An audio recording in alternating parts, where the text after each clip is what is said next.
आफत में नूपुर शर्मा, क्योंकि दिल्ली पुलिस ने पैगंबर मोहम्मद के खिलाफ विवादित टिप्पणी को लेकर भारतीय जनता पार्टी से निष्कासित की गई नूपुर शर्मा और उनके परिवार को सुरक्षा मुहैया कराई है।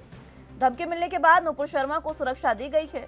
पैगंबर मोहम्मद पर टिप्पणी के बाद से ही नूपुर को जान से मारने की धमकियां मिल रही थी, जिसके खिलाफ उन्होंने थाने में शिकायत करते हुए सुरक्षा की गुहार लगाई थी और इसी शिकायत के आधार पर दिल्ली पुलिस ने उन्हें और उनके परिवार को सुरक्षा मुहैया कराई है।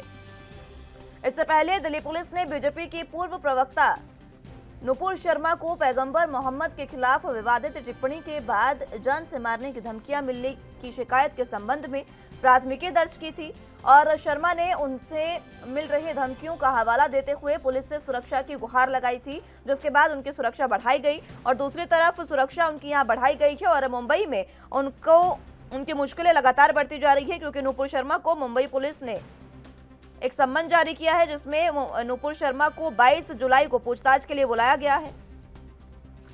तो अब देखना होगा कि 22 जुलाई को नूपुर शर्मा पेश होंगी या नहीं।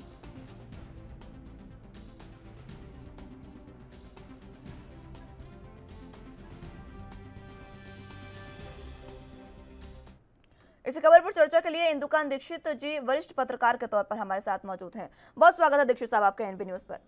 सबसे पहले जानना चाहूंगी मैं आपसे, नूपुर शर्मा दोनों तरफ से आफत में फंस गई है। एक तरफ उन्हें जान से मारने की धमकियां मिल रही है, दूसरी तरफ मुंबई पुलिस ने उन पर सम्मन उनको जारी किया है और उनको पेशी के लिए बुलाया है। बीजेपी ने एक तरफ जहां उन पर कार्रवाई की और पैगंबर मोहम्मद जिस तरीके से हैं उन पर जो टिप्पणी की थी नूपुर शर्मा ने, उन पर कार्रवाई की और उनको निष्कासित किया, उसके बाद उनको ये सुरक्षा दी गई है।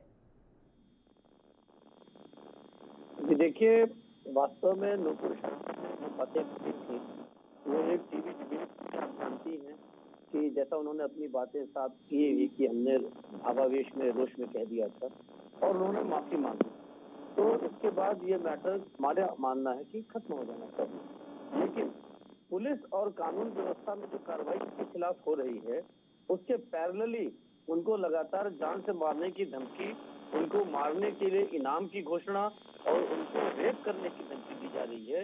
ये तो बिल्कुल जघन्य अपराध है और हमारे देश में मैं बार बार ये देखता हूँ कि कभी इस दिन की स्थितियां अगर बनती है किसी महिला के खिलाफ खासतौर से, तो जिस तरह से समाज को उसके साथ खड़ा होना चाहिए वो नहीं दिखता है। ये बहुत दुखद है।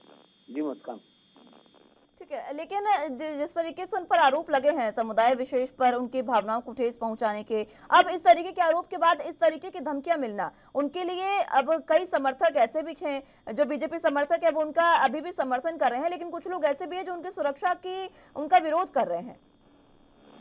देखिए, ये तो मुस्कान जी, मेरा मानना है कि जो लोग तालिबानी कानून में विश्वास रखते हैं, जो लोग ये चाहते हैं कि किसी को, जैसे आपने देखा कि महाराष्ट्र में किस तरह से 2 साधुओं को पकड़कर भीड़ ने सरेआम पीट कर मार डाला, तो इस ढंग की व्यवस्था में जो लोग कहते हैं वो तो कहते हैं कि अगर हमें शक भी हो गया कि किसी ने हमारे ईश्वर के बारे में, हमारे अल्लाह के बारे में कोई इस ढंग का फतवा जारी किया, कोई बात कही है कि अपशब्द कहा है, उसे हमें हैंडओवर कर दो, हम पब्लिक में सड़क पर उसका न्याय करेंगे।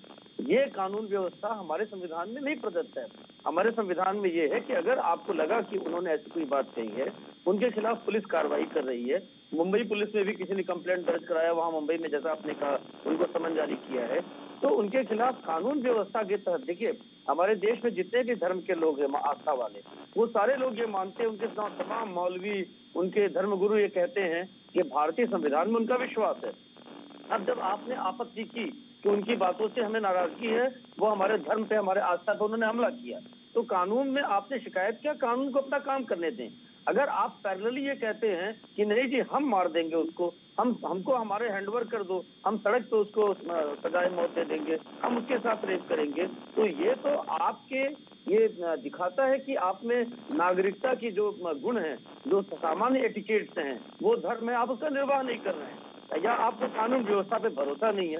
तो ये तालिबान थोड़े हैं, ये तो भारत है।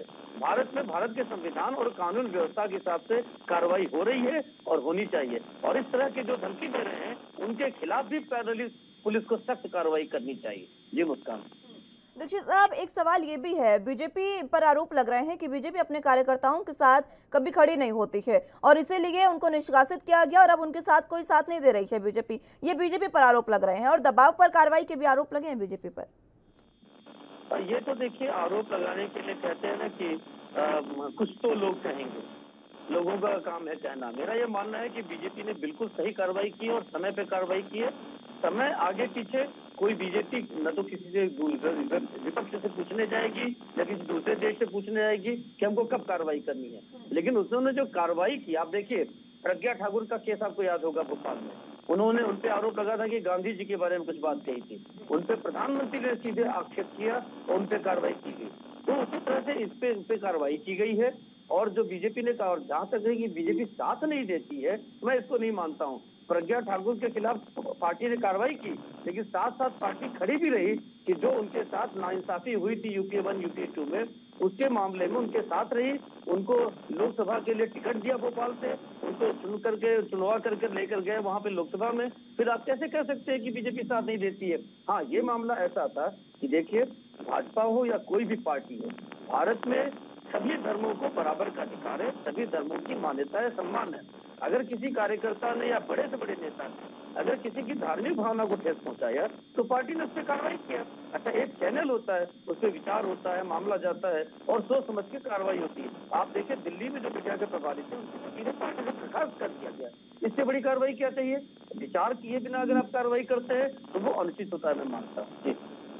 ठीक है दीक्षित साहब, बहुत शुक्रिया आपका हमारे साथ जुड़ने के लिए और तमाम अहम चर्चा हमारे साथ करने के लिए।